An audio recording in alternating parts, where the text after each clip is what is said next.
എല്ലാ പ്രിയ കൂട്ടുകാർക്കും പുതിയൊരു വീഡിയോയിലേക്ക് വീണ്ടും സ്വാഗതം. ഇന്ന് ടേസ്റ്റി ആയിട്ടുള്ള ഒരു പലഹാരം റെസിപ്പി ആയാലോ? കറിയൊന്നും ആവശ്യമില്ല ഇതിൻ്റെ കൂടെ നമുക്ക് കഴിക്കാനായിട്ട്. ബ്രേക്ക്ഫാസ്റ്റ് ആയിട്ട് നമുക്കിത് സെർവ് ചെയ്യാം. അതുപോലെ തന്നെ ഈവനിങ്ങിൽ ചായയോടൊപ്പം സെർവ് ചെയ്യാനാണെങ്കിലും നല്ല ടേസ്റ്റി ആയിട്ടുള്ള ഒരു പലഹാരം തന്നെ. വളരെ എളുപ്പത്തിൽ നമുക്കിത് തയ്യാറാക്കിയെടുക്കാം. നല്ല ടേസ്റ്റി ആയിട്ടുള്ള ഒരു പലഹാരമാണ്. കുട്ടികൾക്കൊക്കെ വളരെയധികം ഇഷ്ടപ്പെടും. നമുക്ക് മറ്റ് കറികളൊന്നുമില്ലാതെ തന്നെ ഇത് ബ്രേക്ക്ഫാസ്റ്റായിട്ടൊക്കെ സെർവ് ചെയ്യാനാണെങ്കിലും നല്ല ടേസ്റ്റ് തന്നെ. വളരെ എളുപ്പത്തിൽ തയ്യാറാക്കിയെടുക്കാൻ പറ്റുന്ന ഈ പലഹാരം നമുക്കൊന്ന് കണ്ടിട്ട് വന്നാലോ? ഈ ഒരു പലഹാരം തയ്യാറാക്കി എടുക്കുന്നതിന് വേണ്ടിയിട്ട് നമുക്ക് റവയാണ് ആവശ്യം. 2 കപ്പ് അളവിൽ വറുത്തിട്ടുള്ള റവ ഞാൻ എടുത്തിട്ടുണ്ട്. അതോടൊപ്പം തന്നെ ഒരു 5 ചെറിയുള്ളി, ഒരു പച്ചമുളകുമാണ് നമുക്ക് വേണ്ടിയത്. ഇനി ചതച്ചെടുക്കുന്നതിന് വേണ്ടിയിട്ട് തേങ്ങ ചിരകിയത് ആവശ്യമുണ്ട്. 1/4 കപ്പ് അളവിൽ തേങ്ങ ചിരകിയത്.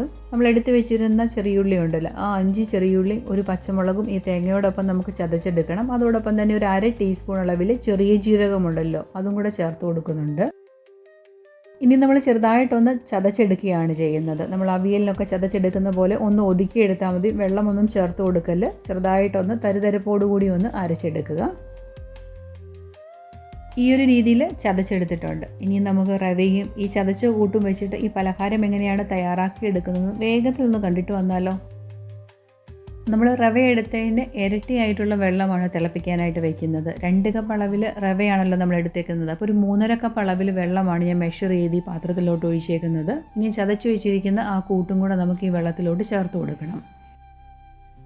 ആവശ്യമായിട്ടുള്ള ഉപ്പ് ചേർത്ത് കൊടുക്കണം. ഒന്ന് മിക്സ് ചെയ്തിട്ട് ഉപ്പിൻ്റെ അളവ് ആ വെള്ളത്തിൽ ഇച്ചിരി ഏറിയിട്ട് നിൽക്കണം. എന്നാൽ മാത്രമേ നമ്മൾ ആ തയ്യാറാക്കുന്ന പലഹാരത്തിന് കറക്റ്റായിട്ടുള്ള ഉപ്പ് കിട്ടുകയുള്ളൂ. അപ്പോൾ ഒന്ന് മിക്സ് ചെയ്തിട്ട് ടേസ്റ്റ് ചെയ്ത് നോക്കിയിട്ട് നിങ്ങൾക്ക് ആവശ്യമായിട്ടുള്ള ഉപ്പ് ചേർത്ത് കൊടുക്കുക. ഇനി വെള്ളം നല്ലതുപോലെ ഒന്ന് തിളച്ച് കിട്ടണം. വെള്ളം തിളച്ച് വരുന്ന ആ ഒരു പരുവമായിട്ടുണ്ട്. ഇതിലോട്ട് നമ്മൾ എടുത്തു വെച്ചിരിക്കുന്ന റവ നമുക്ക് കുറേശ്ശെ ചേർത്ത് കൊടുത്ത് അന്നേരം തന്നെ ഇളക്കുകയും കൂടെ ചെയ്യണം. അല്ലാന്നുണ്ടെങ്കിൽ കട്ട പിടിക്കും. കുറേശ്ശെ ചേർത്ത് കൊടുത്ത് നല്ല രീതിയിൽ ഇളക്കിയെടുക്കുക. റവയെല്ലാം ഒന്ന് നമുക്ക് വെന്ത് കിട്ടുകയും വേണം.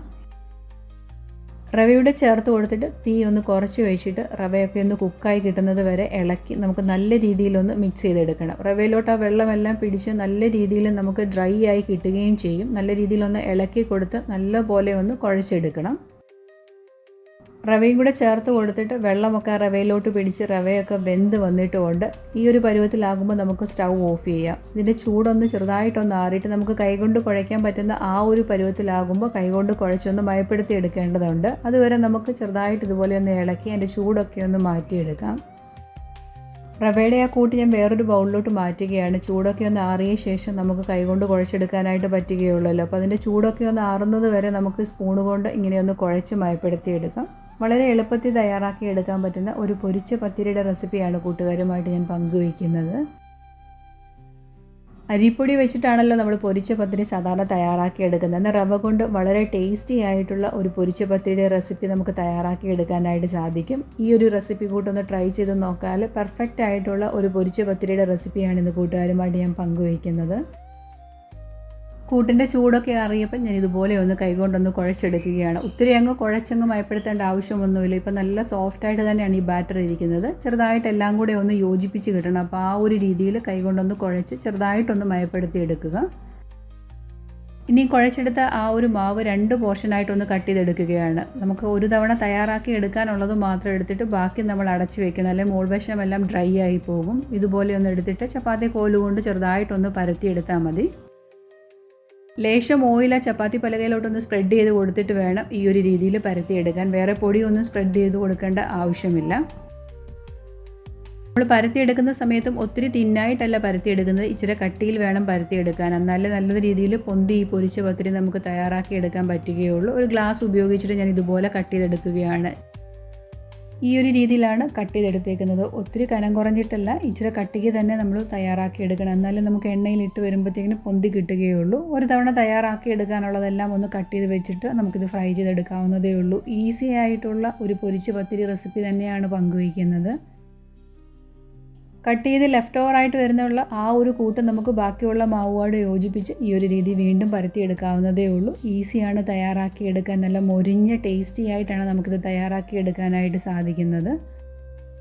ഇത് കഴിക്കാൻ മറ്റ് കറികളുടെ ആവശ്യമൊന്നുമില്ല. നല്ല മൊരിഞ്ഞ്, പുറവശം നല്ല മൊരിഞ്ഞ് ക്രിസ്പി ആയിട്ടും ഉൾവശം നല്ല സോഫ്റ്റുമായിട്ടുമാണ് ഇരിക്കുന്നത്. കഴിക്കാൻ നല്ല ടേസ്റ്റാണ്. റവ കൊണ്ട് തയ്യാറാക്കി എടുക്കുമ്പോൾ ഒരു പ്രത്യേക ടേസ്റ്റാണ് പൊരിച്ച പത്തിരിക്ക്. ഓയിൽ നല്ലതുപോലെ ചൂടായ ശേഷം ഓരോ പീസും ഇട്ട് നമുക്ക് ഫ്രൈ ചെയ്തെടുക്കാവുന്നതാണ്. ഇട്ട ഉടനെ തന്നെ അത് ഇളക്കാനും നിൽക്കരുത്, തന്നെ അത് പൊന്തി വരികയും ചെയ്യും. ഒരു 2-3 മിനിറ്റ് ഓയിൽ ഇങ്ങനെ കടന്നു കഴിയുമ്പോൾ അത് തന്നെ പൊന്തി വന്നു കഴിയും. ഒരു ഗോൾഡൻ ബ്രൗൺ നിറമാകുമ്പോൾ നമുക്ക് തിരിച്ചിട്ട് കൊടുക്കാവുന്ന, 2 സൈഡും തിരിച്ചും മറിച്ചു വിട്ട് ഈ ഒരു കളർ ആകുമ്പോൾ നമുക്ക് എടുത്തു മാറ്റാവുന്നതേ ഉള്ളൂ.